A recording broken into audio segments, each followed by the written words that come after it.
Welcome to the Players Information Meeting for the 4th Annual Wells Branch Women's Open. Regarding safety, if you feel sick on the day of the event, please don't attend. And be aware we will be playing extra fairways in between holes 2 and 3. There are 3 fairways, A, B, and C, and B and C are still a little bit rough, so be careful not to trip on stumps and be careful when going through the bushes. The temperature looks to be fairly cool tomorrow, a little windy. Be sure to bring enough water or have a refillable water bottle. We will have bottle throughout the course and at base camp. We will be doing cards of 4 to 5 players. We'll be doing mixed cards during first round, and during the second round we'll arrange the cards by division and leaderboard. We'll be using paper scorecards as our official scores, but I did set up the event in UDisc, so once you get to the event you can check in, and each card will have at least one person with UDisc will be required to keep score for the group. I added many of the players to the UDisc event already, so it should be easy to check in. Regarding payout, we did fantastic this year. Samantha Drapella especially has been out finding new sponsors. $3,525 after expenses. We'll be paying out both Open Division and AM Divisions after the event via check, and players who leave early will have their money sent out the following day. We had a lot of companies sponsoring the event this year: Lone Star Disc, Rymo Dyes, Burton Industry LLC, Georgetown Palace Theater, Dutch Brothers Company Coffee, Bogey Free Club, Strick did the trophies again this year, Starlight Vapor, The Drop Zone, Chain Reaction, Disc Golf, Savage Tattoo Shop. You get a percentage off tattoo for players who bring in the church fan from the tournament. Sam Can, Meridian Hive, Red Horn Brewery, Fly Dyed, Texas Custom Signs, ATX Disc or Die, Disc Nation, Top Notch Burgers, Rad Disc Golf, Inner Peace Disc Golf at Castro Creations. Clubs really stepped up this year. Nomads donated over $450. Mid-Range Monday, Hill Country Heisers, Wells Branch Sunday Doubles, Marymore Seawright, ATX Queens of Disc, Northtown Heiserines, Flying Goombas, and a huge amount of individual sponsors that you see listed here, including Sarah Hokum. The course layout and OBs are pretty much the same as the signs would have them for the 18 fairways. So as you go through this list, I'm only going to talk about items that are different than what the signs say. The OBs are listed on the text at the bottom of each of the tee box signs. On hole 2, the drainage ditch to the right of the basket is OB if your disc is surrounded by water in that drainage ditch. Moving down to hole 4, take note that there is a Mando on the left side of that hole. It's by the maintenance shed, so you need to shoot to the right of the Mando. Otherwise, you'll incur a penalty stroke and have to take your second stroke from behind the Mando. For FPO players only, for hole 4, we'll be playing that as an island hole. If you miss the island on the first shot, you'll play that from a drop zone with a 1-stroke penalty. The drop zone is marked by tufts just before the island starts, and the island will be outlined with white marker paint, so it'll be very clear where the boundary line is there. The OBs on 5, 6, 7, 8 are fairly obvious. On hole 9, the drainage ditch is out of bounds if your disc is surrounded by water.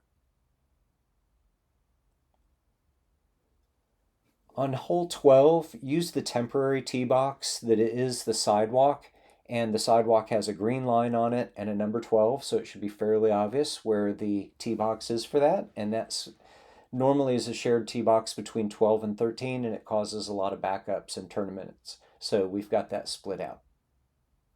On hole 13, which shoots over the creek, the drainage ditch by the basket is not out of bounds, but the main creek that crosses the fairway is out of bounds.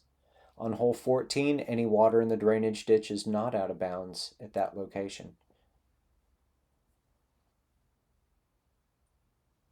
Hole 15, the drainage ditch in front of the tee box is OB if you're surrounded by water. After the 18 holes, we see the OB listed for A, B, and C, the extra holes that are in between holes 2 and 3.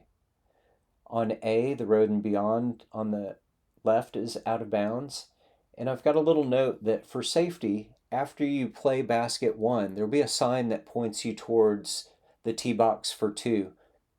For the basket location that's on the plateau, the path that you will take has some thorn trees on the left side of the white line. So the white line is kind of like a safety boundary line. Don't cross it to the left and just stay on the right as you head over towards the next tee box.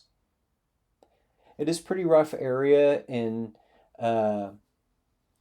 B and C fairways, so be careful with the stumps in those locations. On hole B, the property fence on the left is out of bounds, and if you throw very, very, very long, you could get to the creek and be out of bounds.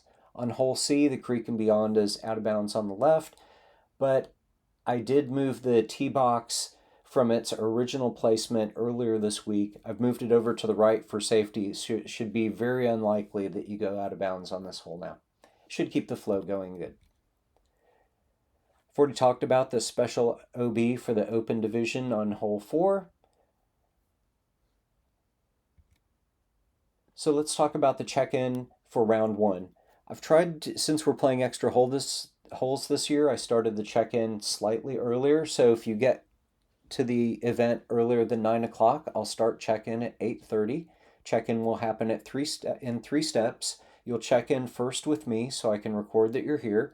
You'll next pick up your player's pack, and then if you have the UDisc app, you'll check into the event. From 9:30 to 10, players will start moving towards the first round tee box assignment that I will be sending out on Friday morning and posting on the Facebook page for the Wells Branch Disc Golf Club. We'll do a shotgun start. When you get to tee box, try to create that UDisc card. If you don't get it made, that's fine. Just record your scores on paper, but UDisc would allow you to keep live scoring going on during the round. At 10 o'clock, we'll yell out a 2-minute warning and then start. If you don't hear that, start at 10. As far as Ace Pot and CTPs, we've got a $50 Ace bounty for every ace during the round, so good luck. First round, we'll be doing some prize CTPs. So for the Pro Division, holes 2, 7, and 15, a CTP at that location will get you an extra prize from the prize table after the event. For AM divisions, we'll be doing that on holes 3, 5, and 9. There'll be a special CTP for all divisions on hole 4 by Connie De La Fuente in honor of her grandson who passed away at age 4. And we see his photo in the corner there, her little disc golf partner. During the second round, we're going to do some cash CTPs. The Pro Division will have cash CTPs on hole 5 and 10 for $40 each. For the AM Division, hole number 8 will be a CTP for $40. Pro Division has 2 cash CTPs because they paid in a little bit more to get into the event, and this is one of the perks. Place the flag for the CTP at your spot if you get closer than the spot as it is currently marked, and write your name on the CTP flag, which will be in a baggie with a measuring tape on top of the target. At lunchtime, come and turn in your scorecards to me. I'm going to keep those, and you'll get a new scorecard for round 2 at the end of lunch that has different players because it's going to be organized by division and ranking at that point.